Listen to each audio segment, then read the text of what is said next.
BJP सांसद निशिकांत दुबे, दिनेश शर्मा और उपराष्ट्रपति जगदीप धनखड़ ने सुप्रीम कोर्ट पर सुपर संसद बनने का आरोप लगाया। इससे विपक्ष सरकार पर हमलावर है। विशेषकर कांग्रेस का आरोप है कि सरकार संवैधानिक व्यवस्था को खत्म करना चाहती है। मित्रों, भाजपा नेताओं ने तो केवल अपने विचार व्यक्त किए, जिससे सुप्रीम कोर्ट के जज भी आहत हैं और विपक्षी भी। परंतु इसके पहले कांग्रेस के शासनकाल में क्या हुआ और सही मायने में संवैधानिक व्यवस्था खत्म होना किसे कहते हैं, वह समझने के लिए आपको कुछ घटनाएं बतलाता हूँ।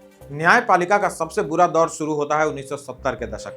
1973 में जस्टिस A.N. रे को मुख्य न्यायाधीश नियुक्त किया गया, जबकि दावेदारों की सूची में वे दूर दूर तक नहीं थे। दावेदारों की सूची में justice J.M. शेलट, justice K.S. Hegde और जस्टिस A.N. ग्रोवर शामिल थे।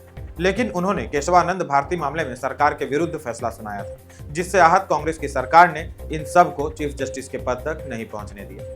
इमरजेंसी के दौर में जस्टिस HR खन्ना ने ADM जबलपुर मामले में असहमति जताते हुए कहा था कि आपातकाल में भी नागरिकों के मौलिक अधिकार पूरी तरह खत्म नहीं किए जा सकते। जस्टिस खन्ना को मुख्य न्यायाधीश बनना था, पर उनकी जगह जस्टिस M.H. बेग को CJI बना दिया गया। इसे सुप्रीम कोर्ट के जजों को सबक सिखाने की कोशिश के रूप में देखा गया। आज जस्टिस संजीव खन्ना CJI के पद पर हैं, जो कोई और नहीं HR खन्ना के भतीजे हैं। उनके पिता जस्टिस देवराज खन्ना भी दिल्ली हाईकोर्ट के पूर्व न्यायाधीश रह चुके हैं। जस्टिस खन्ना को भी अंदाजा होगा कि किनके शासन में लोकतंत्र सही अर्थों में काम करता है और किनके शासन में लोकतंत्र के नाम पर परिवार राज करता है, जिनसे असहमति की कोई गुंजाइश नहीं है। ओवैसी भी दुबे जी पर ज्ञान दे रहे हैं। आपको क्या लगता है, ओवैसी जैसों के सत्ता में आने के बाद देश में लोकतंत्र रहेगा? ये जो आज अदालत का दरवाजा खटखटाते हैं ना बात बात पर, यही लोग सबसे पहले अदालतों पर ताला लगाएंगे। ओवैसी की पार्टी का नाम पता है आपको? मजलिसे इत्तेहादुल मुसलमीन। एक लोकतांत्रिक देश में धर्म के नाम पर पार्टी चलाई जा रही है, चुनाव लड़े जा रहे हैं और सेक्युलरिज्म पर ज्ञान दिया जा रहा है। जब तक आप 5 मिनट की धमकी दे रहे होते हैं, तब तक आपको लगता है हाँ, देश में पूरी तरह शांति है। जब उसी 5 मिनट की प्रतिक्रिया आती है, तब कहते हैं देश चौपट हो गया मोदी जी, हिंदू कह रहे हैं अब नहीं डरेंगे। एक के बाद एक वक्फ को जमीन हथियाने का अवसर मिलता रहा, तब तक सब ठीक था।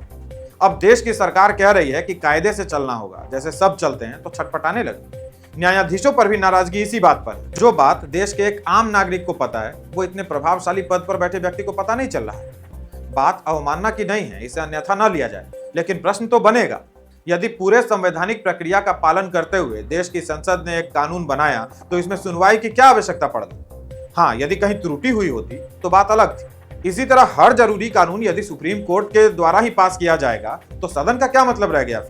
चुनाव कराकर कानून बनाने वालों को जनता क्यों चुनकर सदन में भेजेगी? एक बात तो साफ है, देश की जनता अब जागरूक हो चुकी है और जनता कह रही है, देश कट्टरपंथी नहीं चलाएंगे, देश जनता द्वारा चुने गए प्रतिनिधि चलाएंगे, देश संविधान से चलेगा।